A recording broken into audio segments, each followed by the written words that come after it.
ప్రార్థన చేసుకుందాం. జీవముగల తండ్రి, వందనాలు ప్రభువాను ప్రేమించి మరొక పర్యాయము యెహోవా అనే ఛానల్ ద్వారా నీ వాక్యాన్ని వినడానికి అయా మమ్మల్ని సమకూర్చిన నీ ప్రేమ కొరకే కృతజ్ఞత చెల్లిస్తున్నాను. ఈ దినము ప్రభా మరి మా యొక్క 4 సంఘాలలో లింగలోస, సింతలోస, షికారిగంజి, రామచంద్రపురం, పాప్యాలస, జానదపురంలో ఉన్న నీ ప్రజల కొరకు, నీ మందిరానికి వచ్చిన ప్రతి బిడ్డ కొరకు అయా బయట ఉండి లోపల ఉన్న మా ప్రియులందరి కొరకు ప్రార్థిస్తున్నాను. వారిని దీవించు, నీ ఆశీర్వాదంతో నింపు దేవా. పాటల్లో వాక్య వెలుగులో మాతో మాట్లాడమని యేసు నామములో వేడుకుంటున్నాం తండ్రి, ఆమేన్. సియోను గీతాల నుండి ఒక పాట పాడుదాం. 559. కరుణించి తిరిగి సమకూర్చు ప్రభువా, కరుణించి తిరిగి సమకూర్చు ప్రభువా, క్షమాపణ నిన్ను వేడుతున్నాను, క్షమాపణ నిన్ను వేడుతున్నాను. దావీదు రాజు దీనుడే వేడా, దావీదు రాజు దీనుడే వేడా, అవనిలో బొందిన నాశములన్నీ, అవనిలో బొందిన నాశములన్నీ, దేవా నీవు సమకూర్చితివే, దేవా నీవు సమకూర్చితివే.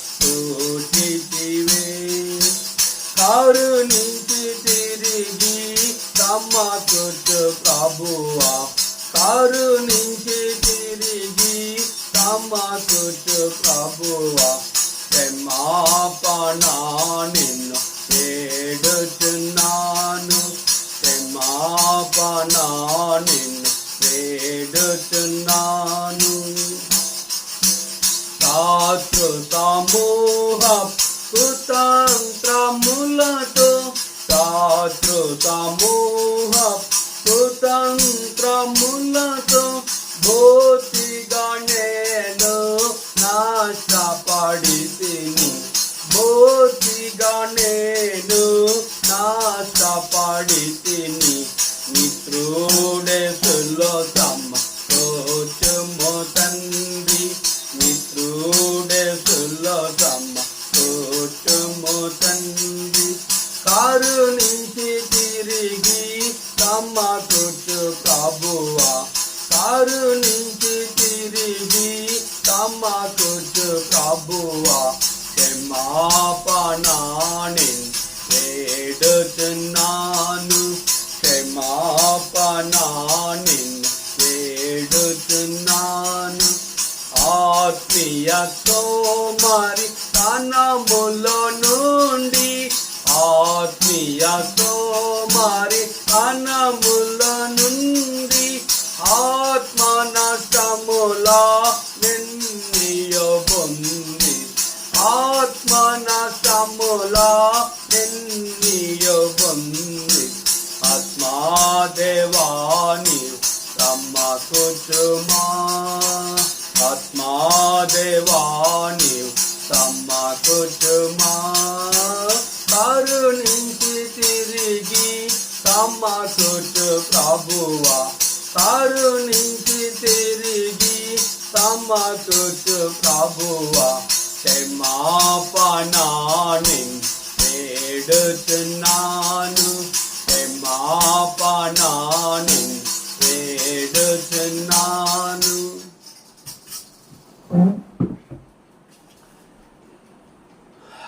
ఆ శ్రేష్టాంబు గ్రంథములో చోట చూచిన ఆధరణయున్నది, సుఖదుఖములో వాగ్దానమున్నది. విశ్వాసముంచి ధ్యానించుడి, విశ్వాసముంచి ధ్యానించుడి. దేవుని వాక్యాన్ని ధ్యానిద్దాం. కనుక హెబ్రీ పత్రిక 4వ అధ్యాయాన్ని చదువుకుందాం.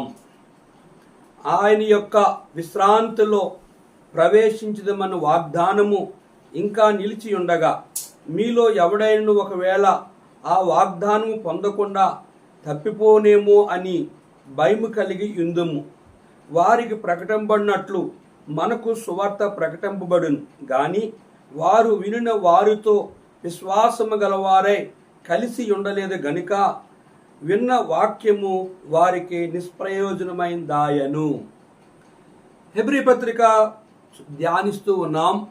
3 అధ్యాయాలు ధ్యానించాం. ఇప్పుడు 4వ అధ్యాయమునికి వచ్చాం. 19వ వచనంలో 3:19 చూస్తే, కాగా అవిశ్వాసము చేతనే వారు ప్రవేశింపలేకపోయిరని గ్రహించుచున్నాం. ఇశ్రాయేలీలు వారు అవిశ్వాసము చేత, రెండోది వారు పాపము చేత, మూడోది దేవుని విసిగించిన కారణము చేత, నాలుగోది వారు హృదయాన్ని కఠినము చేసుకున్న కారణము చేత, ఐదవది వారు ప్రభువుకి వ్యతిరేకముగా మాట్లాడిన కారణము చేత విశ్రాంతి అనే పరలోకములో వారు ప్రవేశింపలేకపోయారు. మరి ఇదే విషయాన్ని 4వ అధ్యాయం చూస్తే మరలా రాయబడ్డది. ఆయన యొక్క విశ్రాంతిలో ప్రవేశించదమను వాగ్దానం ఇంకా నిలిచి ఉండగా, మీలో ఎవడైనను ఒకవేళ ఆ వాగ్దానము పొందకుండా తప్పిపోనేమో అనియు భయము కలిగి యుందుము.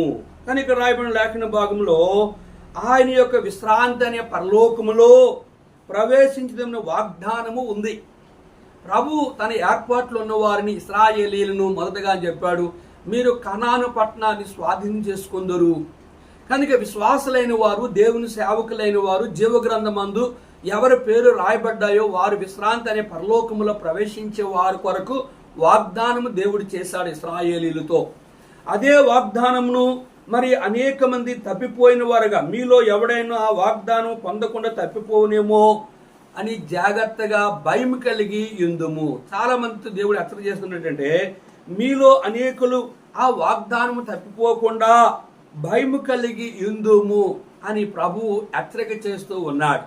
చాలా మంది జీవితాల్లో దేవుని భయం లేని వారే యోసేపు భయం కలిగి ఆ యొక్క పొతిఫర భార్యని తప్పించుకున్నాడు. దావీదు భయం లేని వాడై నేను రాజుని కదా అని తన ఇష్టాన్ని నెరవేర్చుకున్నాడు. ఇక ఇద్దరు విషయం మనకేం కనిపిస్తుందంటే, భయం కలిగి ప్రవర్తించే వాళ్ళన నీ ఉద్దేశమే, లేదా భయం లేని వాడై జీవించే పరలోకాన్ని కోల్పోవాలన్న నీ ఉద్దేశమే. కనుక ఇక్కడ ప్రభు చెప్తున్నాడు, వాగ్దానం ఇచ్చాడు ఆయనకు, దేవుని సేవకులకి, పరిశుద్ధులకు. కనుక ఒక సేవకుడిగా, ఒక విశ్వాసగా రక్షించబడిన తర్వాత మరలా నువ్వు సంసోన్లాగా గనుక నీకే దేవునికి అయిష్టమైన స్త్రీలు చేసుకొని, సొలొమోన్ లాగా దేవునికి అయిష్టమైన స్త్రీలు చేసుకొని, లేదా దేవునికి విరోధకరమైన పాప కార్యములు చేస్తూ ఆ పాపములో కంచున అయిపోతూ ఆ పాపములో విడువలేని వారుగా ఉన్నట్లుగా అయితే బైబిల్ చెప్తుంది.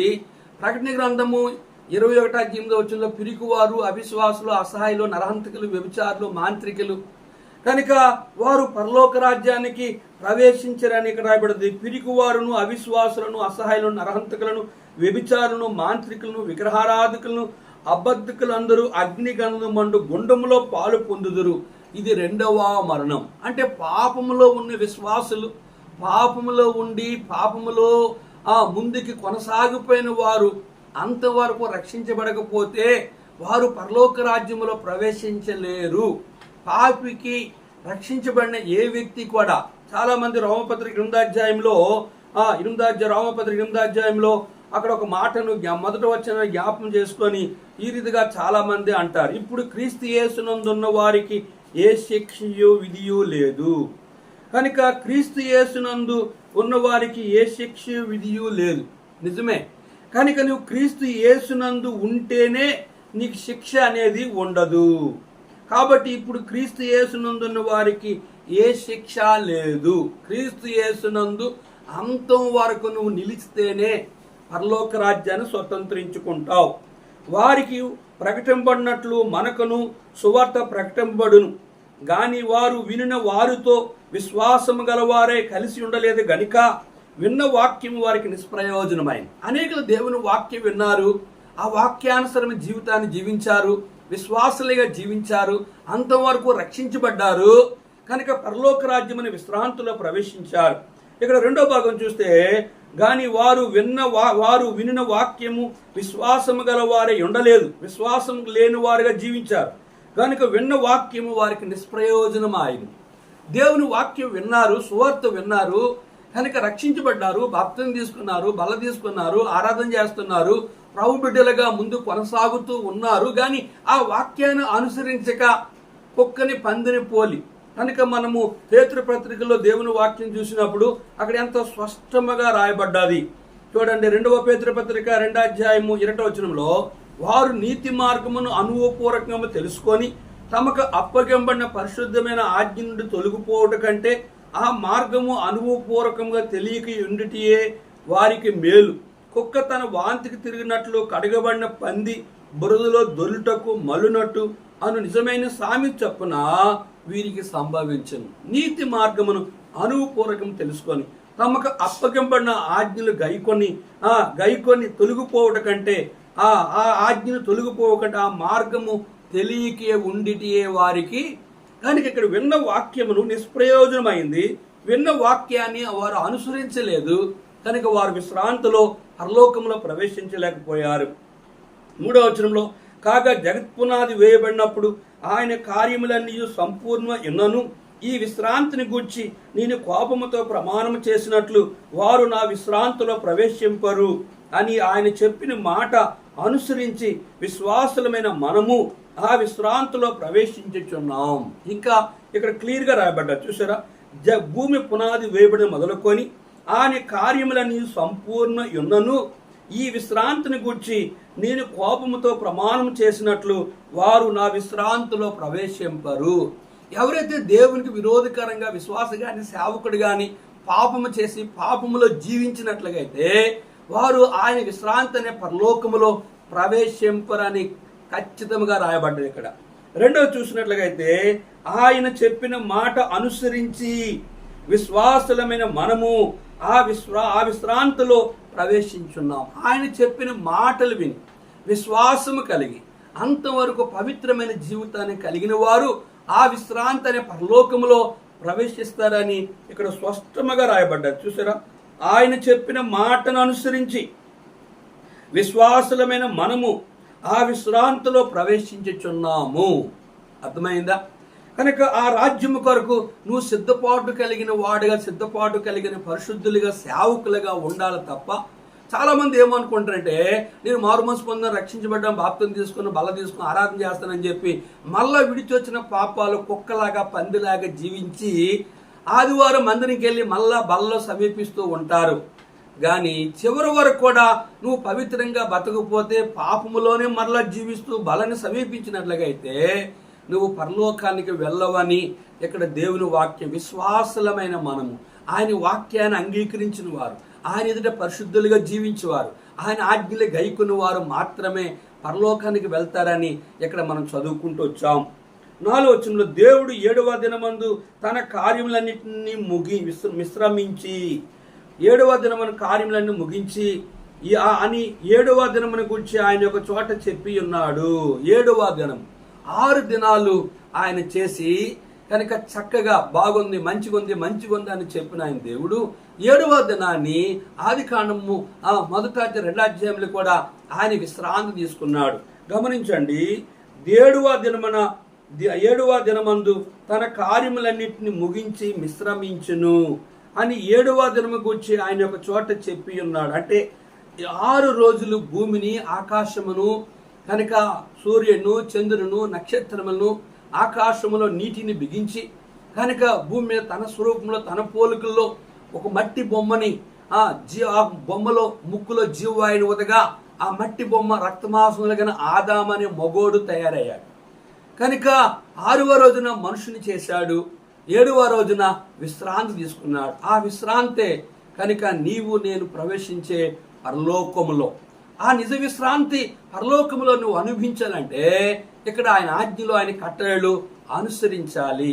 ఆయన దొంగతనం చేయొద్దన్నాడు, వ్యభిచారము చేయొద్దన్నాడు, అన్యాయము చేయొద్దన్నాడు, నీ పొరుగువానికి ఏ కీడు తలపెట్టదని చెప్పాడు, ఆయన మాటల ప్రకారంగా నువ్వు బ్రతికి అంతవరకు రక్షించబడితే పరలోకానికి వెళ్తావు. కనుక ఇదియుగాక ఈ చోటనే వారు నా విశ్రాంతిలో ప్రవేశింపరు అని చెప్పి ఉన్నాడు. ఇదియుగాక ఈ చోటనే వారు నా విశ్రాంతిలో ప్రవేశింపరు అని చెప్పి ఉన్నాడు. ఎవరు వారు? ఎవరంటే చూడండి 4వ అధ్యాయంలో మరలా మనం చదువుదాం. 3వ వచనంలో, నేను కోపముతో ప్రమాణం చేసినట్లు, ఈ విశ్రాంతిని గూర్చి నేను కోపముతో ప్రమాణం చేసినట్లు వారు నా విశ్రాంతిలో, వారు అనగా ఎవరంటే దేవునికి విరోధముగా జీవించేవారు, దేవుని వాక్యం అనుసరించలేని వారు పరలోక రాజ్యంలో ప్రవేశించరని మరలా జ్ఞాపం చేస్తూ వచ్చాడు. 6వ వచనం, కాగా ఎవరో కొందరు విశ్రాంతిలో ప్రవేశించుదరన్న మాట నిశ్చయము గనుక ముందు సువార్త వినిన వారు అవిధేయత ప్రవేశింపలేదు గనుక నేడు మీరు ఆయన మాట విని ఎడల మీ హృదయములను కఠినపరచు కొనకూడని వెనుక చెప్పబడిన ప్రకారము ఇంతకాలమైన తరువాత దావీదు గ్రంథములో నేడని ఒక దినమును నిర్ణయించి ఉన్నాడు. ఇక్కడ రాయబడిన లేఖన భాగాన్ని మనం గమనించినట్లుగా అయితే కనుక ఏం చెప్తుంది ఇక్కడ మనం చూస్తే, కాగా ఎవరో కొందరు విశ్రాంతిలో ప్రవేశించిన మాట నిశ్చయము గనుక, కొందరు అనుకుంటున్నారు విశ్రాంతిలో ప్రవేశిస్తాము, పరలోకములో ప్రవేశిస్తాము, మోక్షములో ప్రవేశిస్తాము, వైకుంఠములో ప్రవేశిస్తాము, మహిమరాజ్యములో ప్రవేశిస్తామని కొందరు అనుకుంటున్నారు.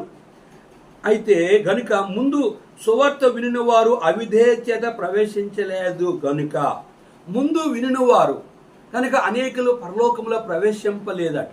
కానీ బైబిల్ చెప్తుంది మొదటివారు కడపటివారు, కడపటివారు మొదటివారు అని మనం జ్ఞాపం చేస్తాం.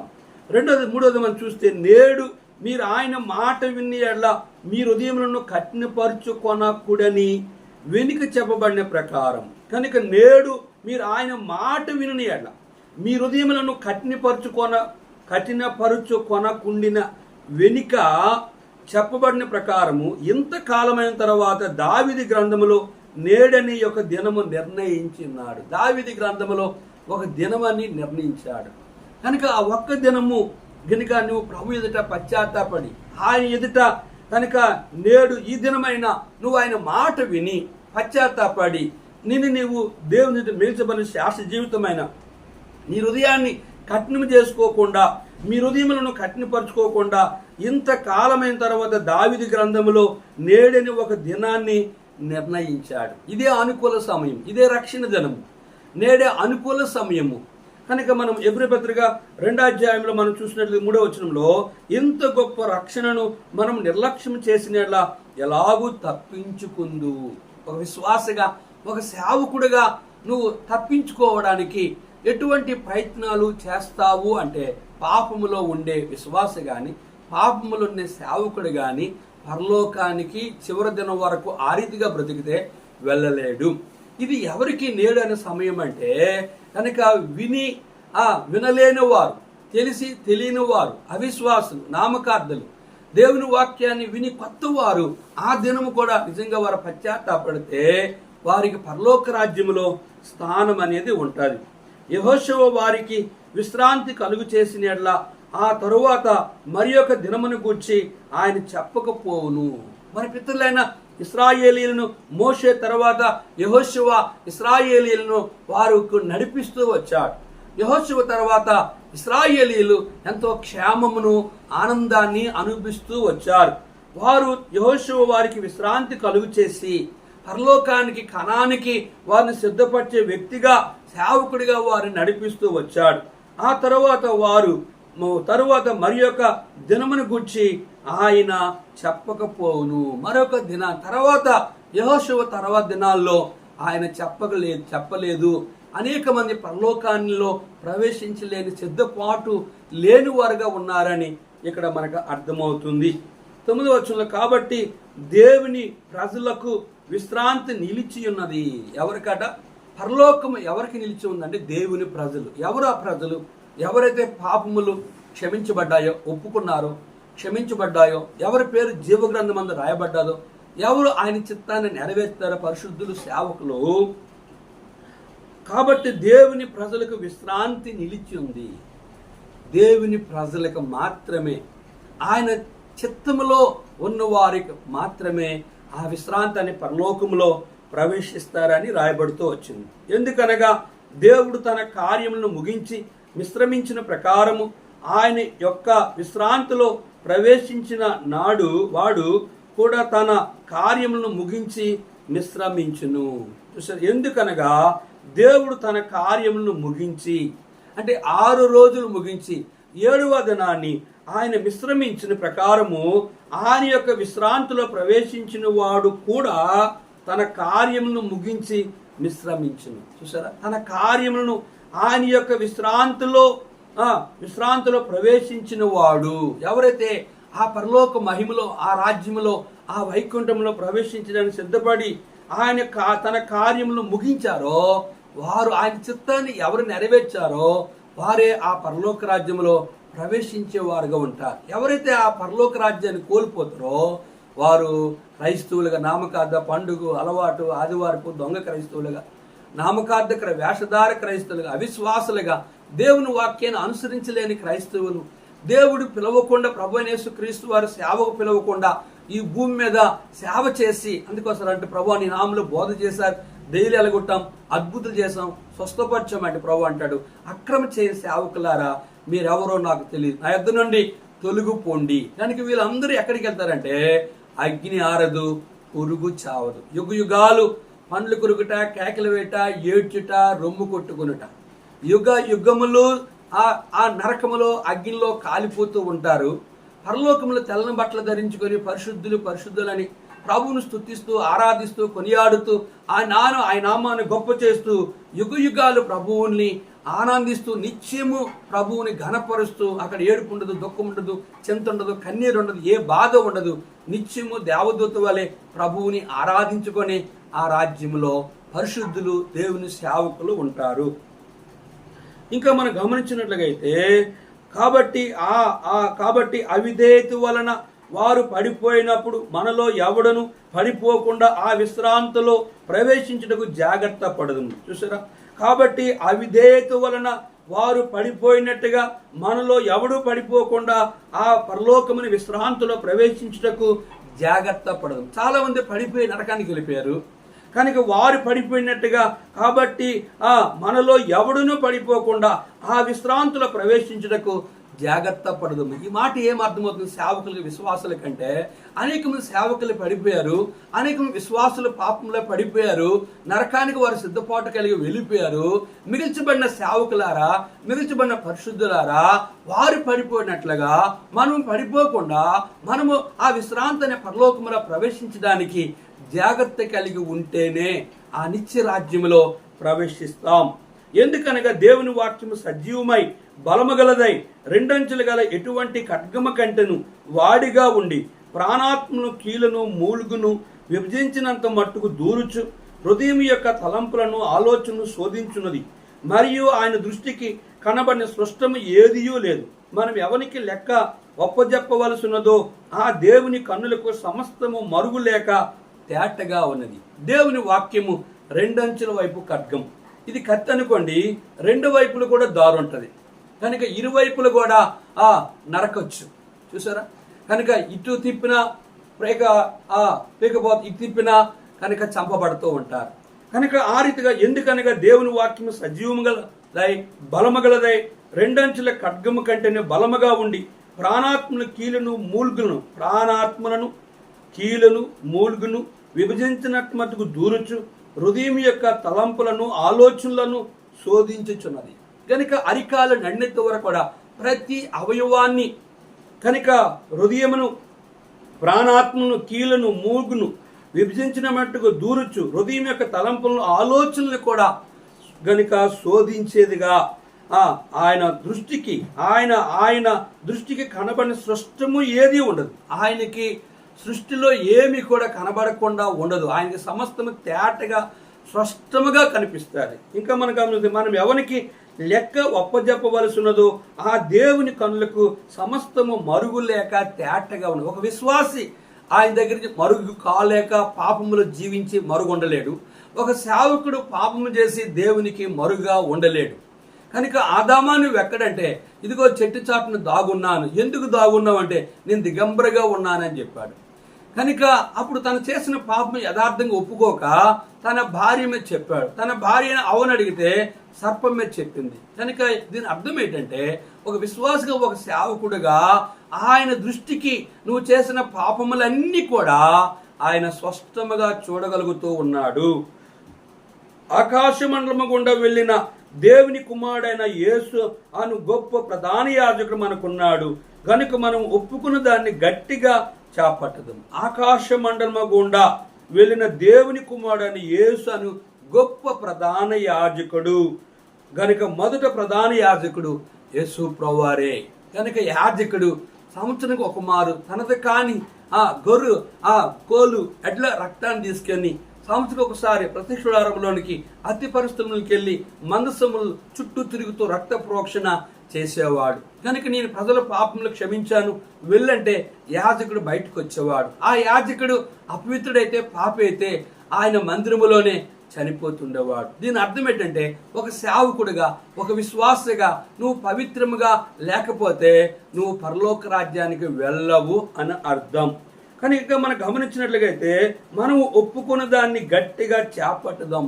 నువ్వు హృదయంలో పాపం ఒప్పుకోగలిగి పశ్చాత్తాప కలిగి, ప్రభువా ఎంతవరకు తెలుసో తెలియకో తెలిసే చేశాను కనుక నన్ను క్షమించు అని నిజంగా నువ్వు ఒప్పుకోగలిగి పశ్చాత్తాప కలిగి, కనుక సిలువలో దొంగకి అవకాశం ఇవ్వబడ్డది. నీకు ఒకవేళ ఆయన అవకాశం ఇస్తే నిన్ను క్షమించడానికి ఆయన సిద్ధమైన మనసు గలవాడు. ఆయన నిన్ను క్షమించకపోతే ఆయన విశ్రాంతి అనే పరలోకంలో నిన్ను ప్రవేశింపలేడు.